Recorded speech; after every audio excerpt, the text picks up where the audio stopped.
जी जी, news desk पर चलना है हमें। चलिए चलते हैं सब मिलकर। तो सुन लेते हैं आज के स्थानीय समाचार पत्रों के समाचार, लेकिन उससे पहले एक छोटा सा संदेश है, वो सुन लेते हैं। राष्ट्रीय अवसंरचना के विकास के लिए अग्नि सुरक्षा में जागरूकता। आग से बचाव का सप्ताह 14 से 20 अप्रैल। आग अक्सर लापरवाही से लगती है, सतर्क रहे। आपकी सावधानी बड़े हादसे को टाल सकती है। आग से जानमाल का नुकसान होता है। अग्निशमन आपकी सुरक्षा के लिए हर समय उपलब्ध। अग्निशमन कर्मी को अपना काम करने दें। कहीं पर आग दिखे तो तुरंत टोल फ्री नंबर 101 पर संपर्क करें या इन नंबरों पर राब्ता करें। जम्मू 0191245705 या 243528 श्रीनगर 019424522222 या 24522155। Issued in the public interest by Directorate of Fire and Emergency Services, Jammu Kashmir. चलिए अब शुभ प्रभात न्यूज डेस्क पर।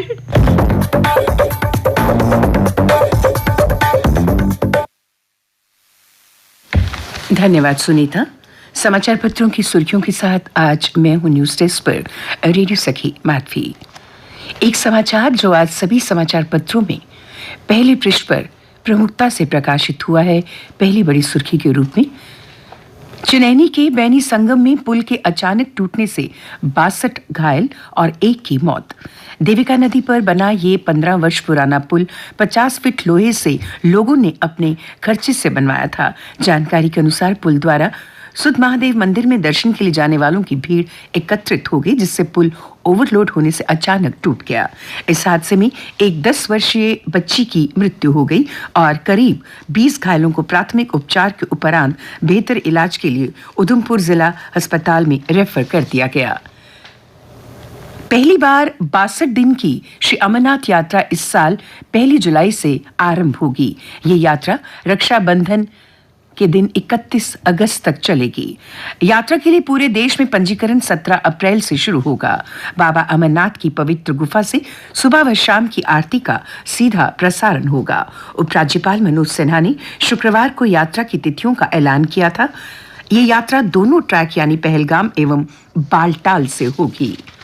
आबकारी नीति घोटाले के उप मुख्यमंत्री मनीष सिसोदिया की गिरफ्तारी के बाद अब जांच की आंच मुख्यमंत्री अरविंद केजरीवाल तक पहुंच गई है। सीबीआई ने अरविंद केजरीवाल को रविवार को पूछताछ के लिए तलब किया है। सीबीआई और ईडी की एफआईआर में आरोपित नहीं होने के बावजूद जांच के दौरान एक आरोपित और एक गवाह के बयान में केजरीवाल का नाम सामने आया है।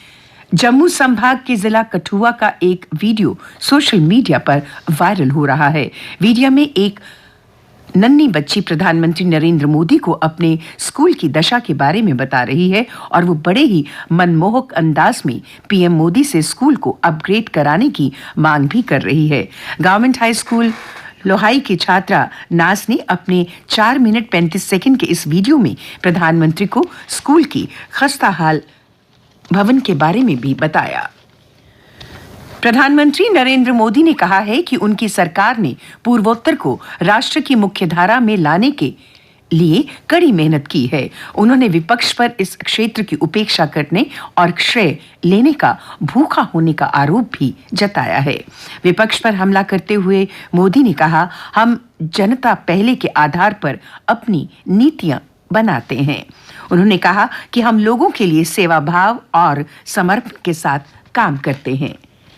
बढ़ते कोरोना संक्रमण के चलते शुक्रवार को बीते 24 घंटों में 11,109 नए मरीज सामने आए हैं। प्रदेश में भी कोरोना संक्रमण से एक और मरीज की मौत हो गई है। पिछले 15 दिनों में कोरोना से 3 लोगों की जान जा चुकी है। वहीं शुक्रवार को लगातार तीसरे दिन 100 से अधिक संक्रमित मिले हैं। प्रदेश में 3,962 लोगों के सैंपल लिए गए हैं, जिसमें अब 686 सक्रिय मामले सामने आए हैं। सरकार ने ट्रांसपोर्टरों की मांगे मानी। अब 17 अप्रैल को चक्का जाम नहीं होगा। उपराज्यपाल मनोज सिन्हा ने फोन पर बातचीत करते हुए और परिवहन विभाग और ट्रांसपोर्टरों के बीच सहमति बनी। उनके फोन से इन मुद्दों पर सहमति भी बन पाई। 15 साल से ऊपर व्यावसायिक वाहनों का फिटनेस शुल्क साल में 2 बार जमा होगा। हालांकि एक बार ही पैसे देने होंगे, जबकि दूसरी बार सिर्फ 100 रुपए देने होंगे। व्यावसायिक यात्रा वाहनों के मालिकों को यात्रा शुल्क हर 3 महीने बाद देना होगा, जो कि 1 साल एडवांस में लिया जाता था।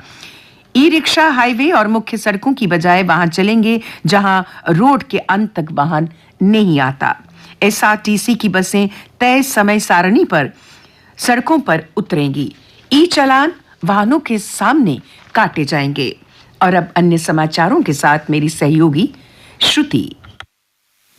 धन्यवाद माधवी।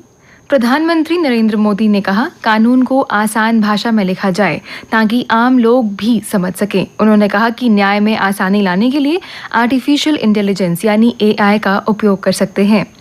कांग्रेस के नेता राहुल गांधी ने अपना 12 तुगलक लेन का सरकारी आवास खाली कर दिया है। लोकसभा से अयोग्य ठहराए जाने के बाद उन्हें 22 अप्रैल तक परिसर खाली करने को कहा गया था। सुप्रीम कोर्ट ने कहा, मौत की सजा पाए जाने वाले दोषी दया याचिकाओं पर फैसला होने में अत्यधिक देरी का फायदा उठा रहे हैं। शीर्ष अदालत ने राज्य सरकारों और इन याचिकाओं को देखने वाले अधिकारियों पर जल्द फैसला लेने का निर्देश दिया है।